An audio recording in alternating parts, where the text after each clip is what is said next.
Chocolate truffle তো অনেক ধরনের হয়, যেমন 1:1 রেশিওতে হয়, 2:1 রেশিওতে হয়, আবার 1:2 রেশিওতে হয়। এবার এক একটা চকলেট ট্রাফেল এক একটা প্রসেসের জন্য ব্যবহার করা হয়। তো আজকে আমি বানাবো 1:1 রেশিওতে। তো প্রথমে আমি এরকম একটা ননস্টিক প্যান নিয়ে নিয়েছি, আর তারপরে আমি নিয়েছি আজকে হুইপ ক্রিম। হুইপ ক্রিম দিয়েও আমি কিন্তু চকলেট ট্রাফেলটা করি যখন আমার কাছে ফ্রেশ ক্রিমটা না থাকে, বাট ফ্রেশ ক্রিম থাকলে আমি ফ্রেশ ক্রিম দিয়েই করি।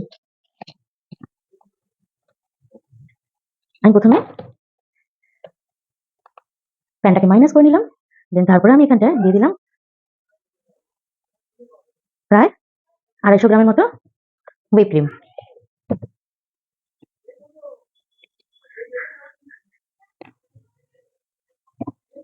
তারপর আমি ডার্ক চকলেট নিয়েছি, এটা 2 ml, তোমরা যে কোনো ডার্ক চকলেট নিতে পারো।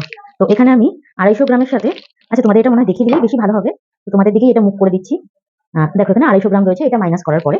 তারপরে আমি এখানটায় দিচ্ছি 250 গ্রামের মতো, ধরো এটাকেও মাইনাস করে নিলাম, এটাকেও মাইনাস করে নিলাম টোটাল। এবার আমি 250 গ্রামের মতো দেবো, 120,